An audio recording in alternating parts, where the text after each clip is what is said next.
So everybody knows that in recent years, a lot of Oscar buzz starts at Cannes, and we will talk about that later. But everyone also knows the Academy does a lot more than the Oscars. It's a year-round effort, just as releasing films is a year-round effort. So with the Academy being at Cannes, what do you guys focus on? You're seeing movies, you're meeting with people. What is kind of the main goal for you guys being part of this festival? So to answer, well, not answer a question, but to confirm your statement, we're a 365-day-a-year organization. We do so much more than the Oscars. We're a membership organization. We have 11,000 members, film professionals from around the world. We have the world's largest global film museum, the Academy Museum of Motion Pictures. We have a 52 million item collection, our Academy collection, the largest film-related collection in the world. We have talent development programs, education programs. We do exhibitions and screenings. So year-round, we have a lot of activity.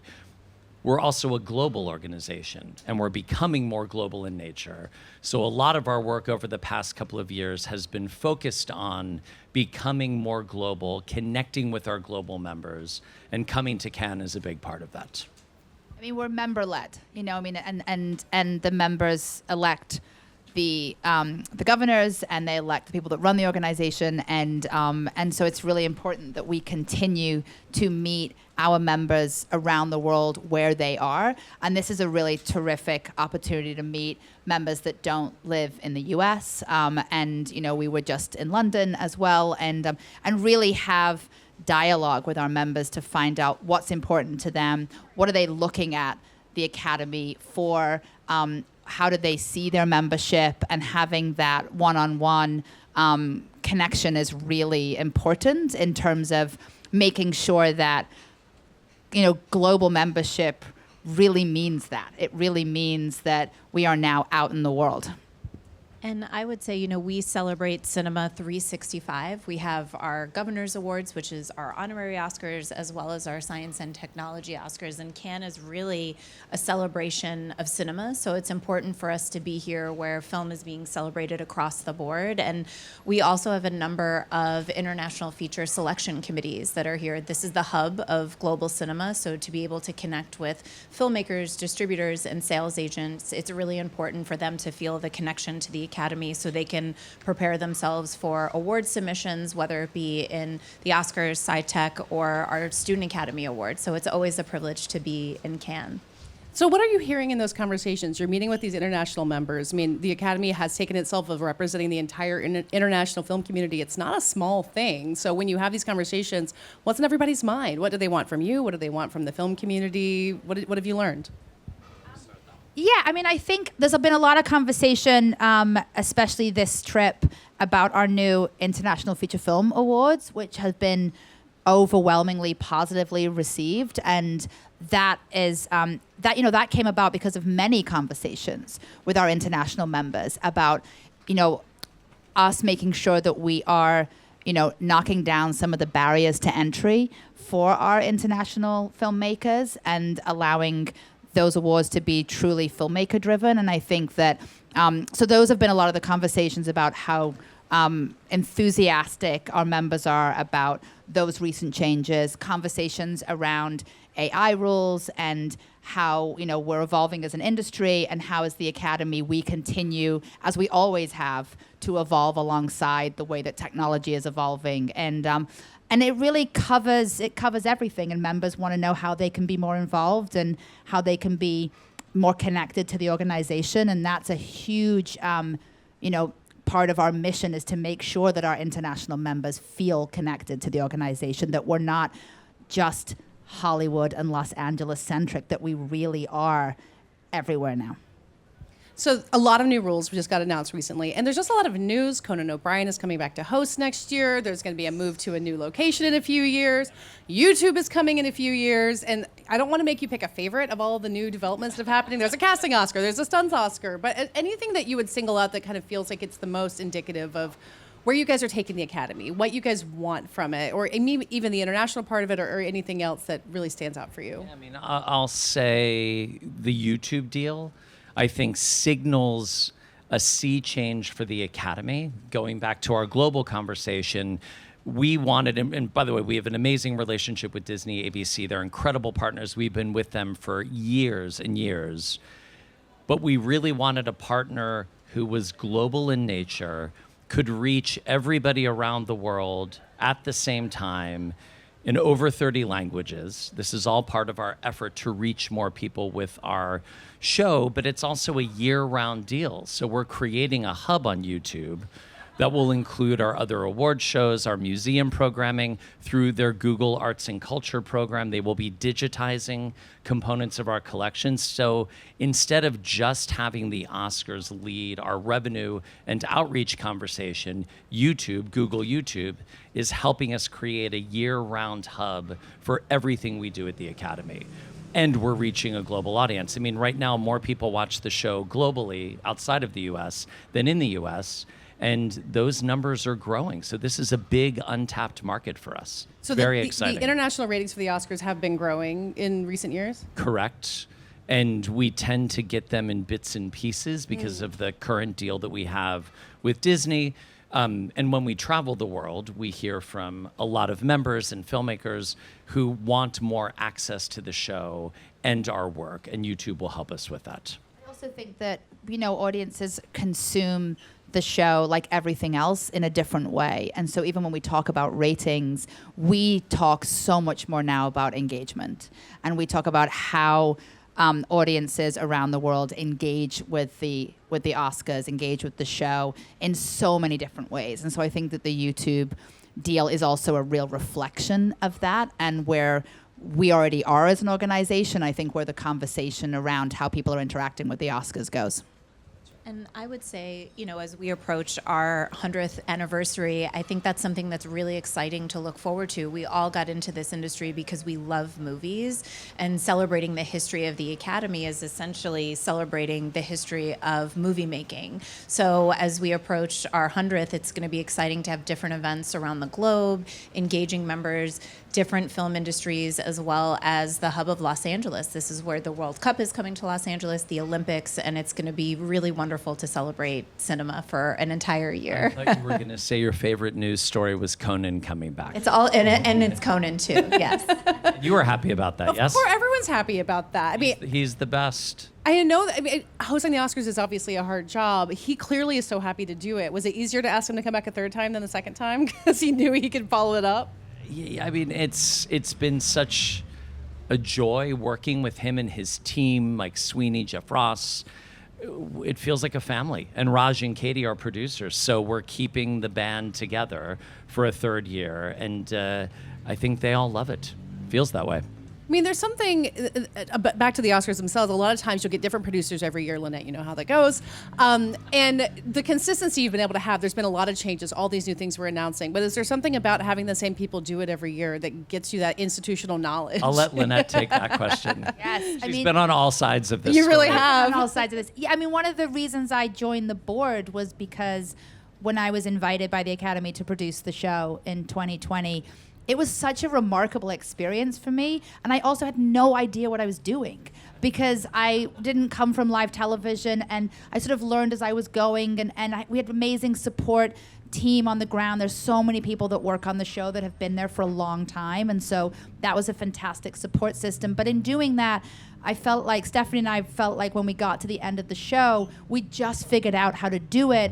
And then what had typically happened is then there was a new set of producers that was brought in. So I instead joined the board and then got very involved in sort of like helping to reshape what the show looks like, and part of that was talking about consistency with the producing team, because you don't want a new team, you want new ideas.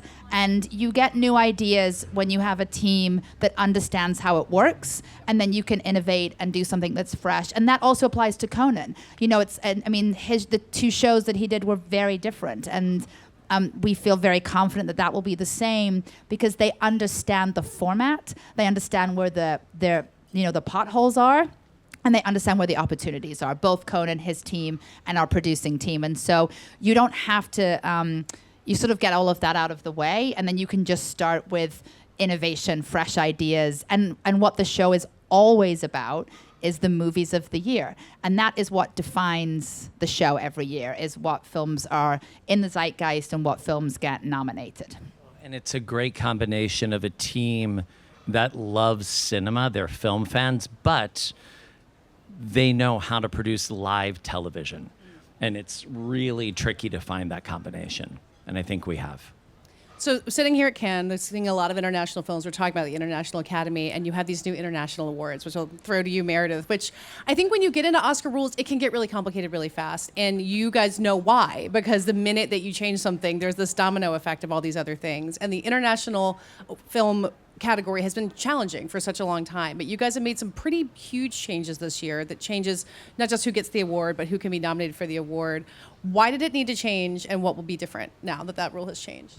I think what's really exciting, this category will be celebrating its 70th anniversary this year. And, having one film per country makes this a truly global award. It shows the best in international cinema from the global South, South America, as well as anywhere else in the world. These are non-US films that are 51% in non-English language. And these changes needed to evolve and happen because the global film community is changing. So now that we have the 6 qualifying festival awards, including the Palme d'Or here at Cannes, it gives an opportunity for filmmakers to be a part of this competition. And the International Feature Executive Committee formed a special task force of Academy members who are making films around the world to establish these changes with the filmmakers at the center. That is why these changes were made, and I think it'll take us into the future, and each year we'll make different tweaks. But over the last decade, we've seen significant changes in this category to make it more accessible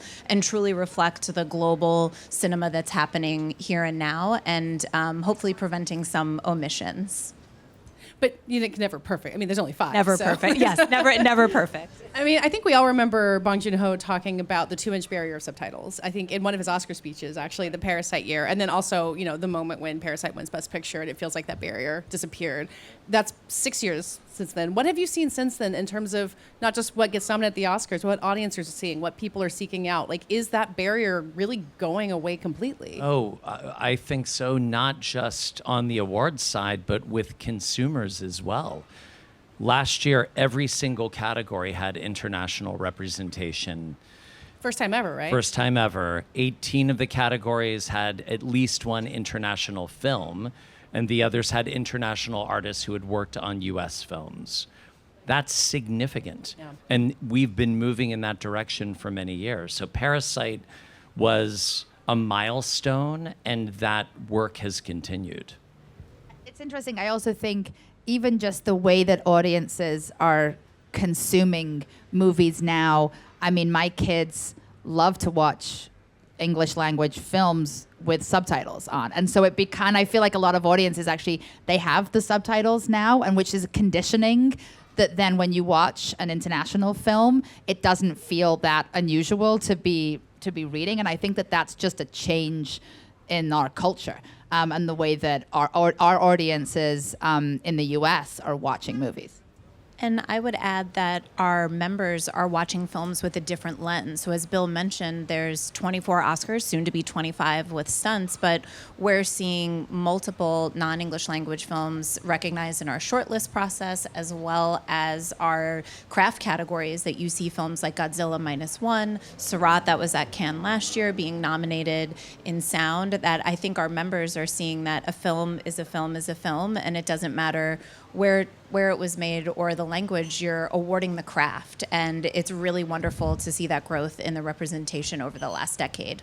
Are you seeing that change how films are picked up for distribution, how they're made, the idea of like a global film market? Like, do you think the Academy has played a role in that, in helping more of these films get out to be seen by more people? Oh, I definitely do. And I'll let Lynette take this, but we elevate the conversation around these films. The recent International Feature Film Awards rules changes will continue to do that.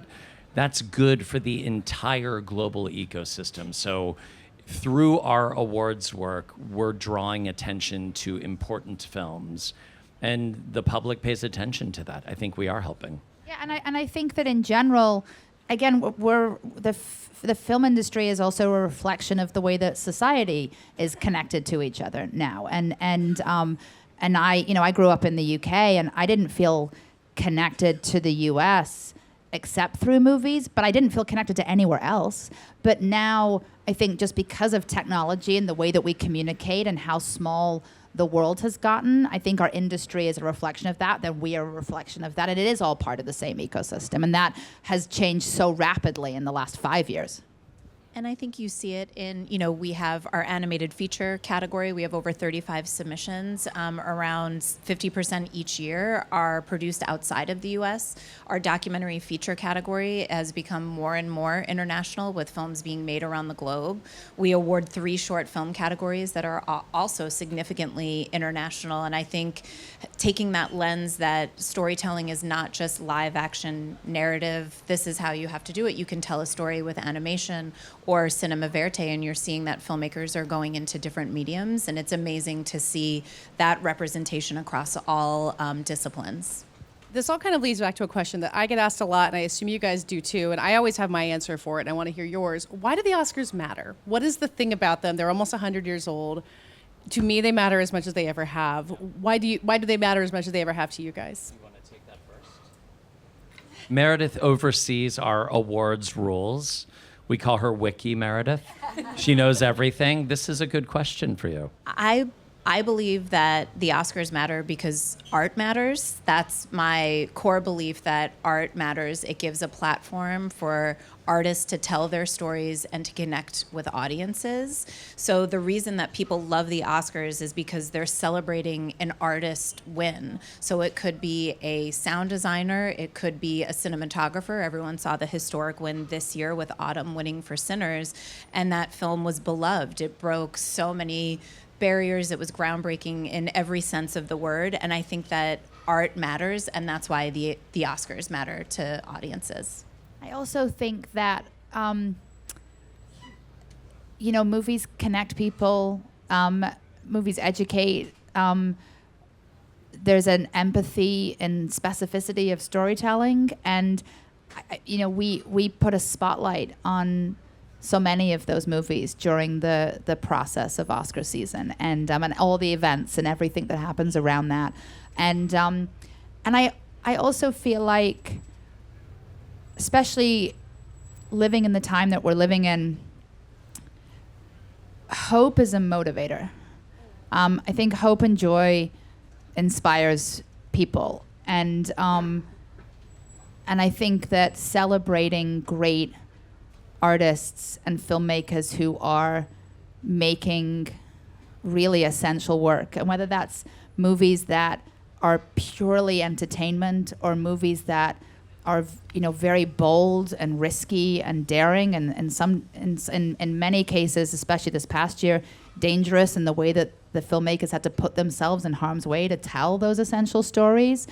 There's something about celebrating that achievement that I think as human beings we need to live with that kind of hope and optimism, because hope and optimism is the thing that will allow us to continue to keep doing hard things, whether that's making films, trying to connect with each other, trying to understand each other. And so I think that the film industry is a part of that, and I think celebrating artists is a big part of that. Could not agree more. And I also think as we become a more global and diverse academy, more and more people are seeing themselves reflected in the nominations and the wins. And this is incredibly inspiring. And we want to inspire new generations of filmmakers and storytellers. So I think bringing that level of attention to all of the disciplines, seeing more diverse voices on our stage, and not just in the documentary category, telling stories that really build empathy and highlight incredibly important global topics. It's all in there, and I think our show's never been more relevant because of it. I was just thinking about Maggie Kang, the director of K-pop Demon Hunters, in her speech was talking about just like seeing Korean people in a movie, and a pure entertainment movie on every level, but also exactly that representation you're talking about. And pure entertainment, but that has like really empowering themes. Oh my God. Too. I mean, that's why it resonated so Yeah. deeply. Is it had incredible themes, like woven throughout that film. Yeah.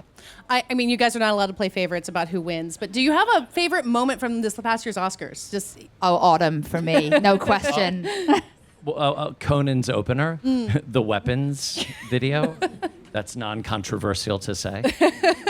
those kids. They Those they were kids. real stars. The moment when they were in Sentimental Value and he said everyone's mad at dad, and they pan over to all of those children, I lost it. Brilliant. Who would have thought that at seeing Sentimental Value here last year that it would be part of a joke in the Right. opening And they Oscars loved it. They montage? loved it. Stella loved it. Yeah. I So think you when- said Autumn. I think when Autumn asked all the women to stand up, it was just because everybody knew what it had taken for her to be given the opportunity to showcase her talent in that movie, and that was that was what everybody was standing up for. Like she's such a remarkable artist, but 10 years ago would not necessarily have had that door open to her. And I think everybody standing up in that room was a testament to the work that had been done to allow her to be given that opportunity, which she so richly deserved. I would also just shout out Ryan Coogler grabbing Ryan his son. Coogler. It was a family moment. I mean, It for was working incredible. moms, It was incredible. for just loving Ryan Coogler with the kid on his shoulders. It was perfect. Ryan Coogler, who walks every walk. All right, what's yours? I would say the tie. I love Oscar history. Anytime you hear an audible gasp, and everyone was excited, and Kumail just handled it so incredibly that he made everybody feel comfortable, and it was just a really exciting moment for the show. I feel like we all know that there were a lot of Vegas bets that were placed on if there would be a tie, so that made the show. So really did people get really exciting. rich on there being a tie? I imagine people who bet on the Oscars. Someone definitely had a missed good my night chance. in Vegas. Yeah. I just my chance to ask you guys: did someone warn Kumail ahead of time that there was going to be a tie and help him how to walk through that? Are you allowed to say? We don't talk about the behind the Okay, scenes of the all show, but right. I will say Kamal is such a pro. He handled it so beautifully with such grace and humor. We were very lucky to have him in that role at that moment. I mean, I think if there are some people who you would say, oh, they must have coached them ahead of time. They couldn't have handled it. But Kumail, he can just handle Exactly. whatever exactly. it takes. So, He's up for it. Yeah, let him present all the awards next year. That's So We'll see. talented. We'll see. He's a great We presenter. love him.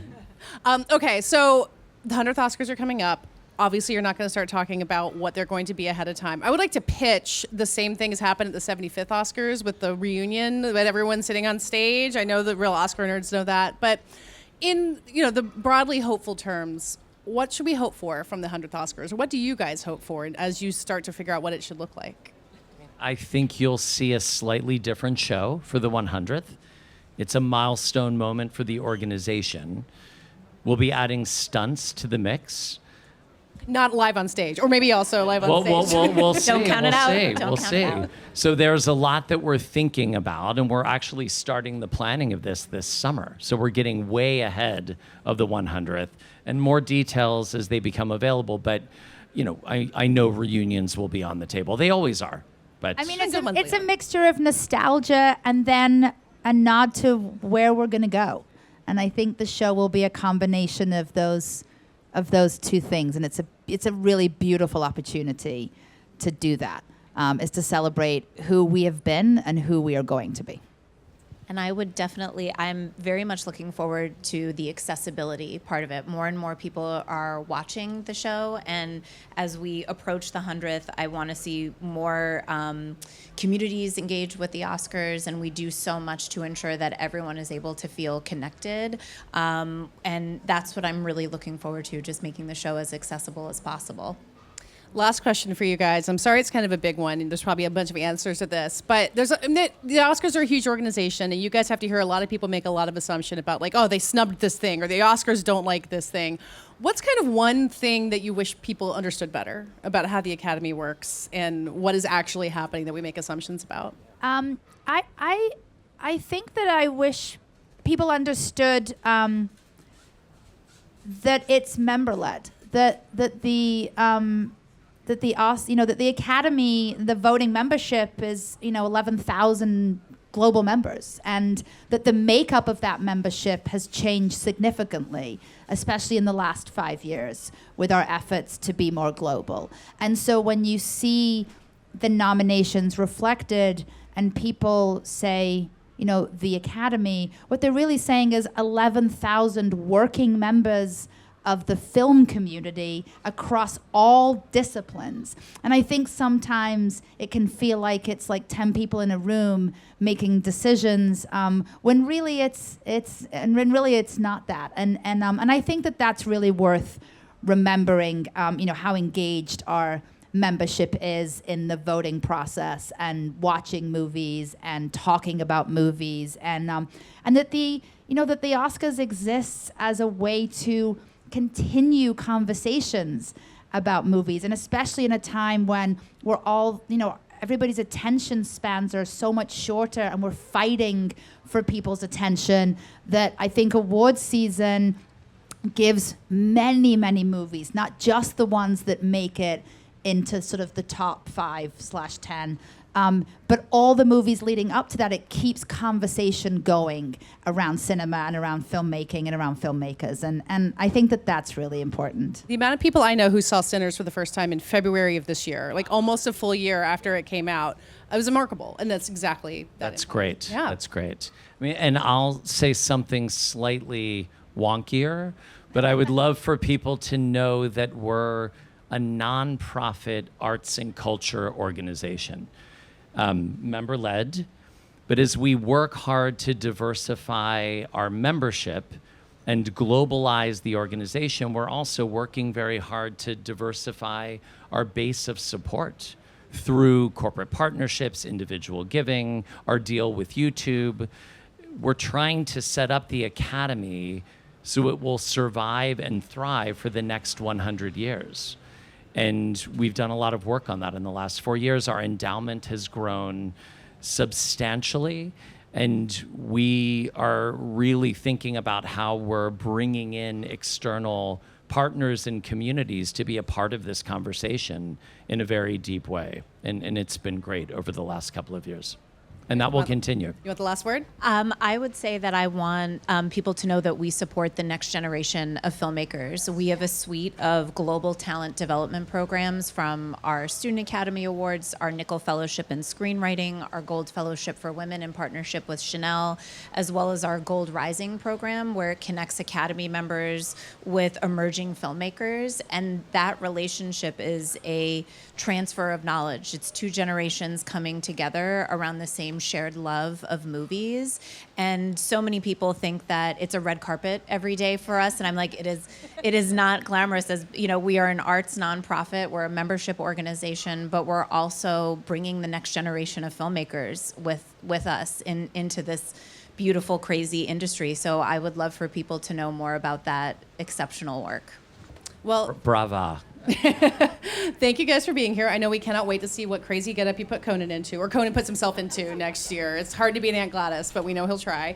And thanks a lot, everybody. Thank you, Thanks, Katey, so Katey. much. Thank you so much. Thank you. Thank you. Thank you.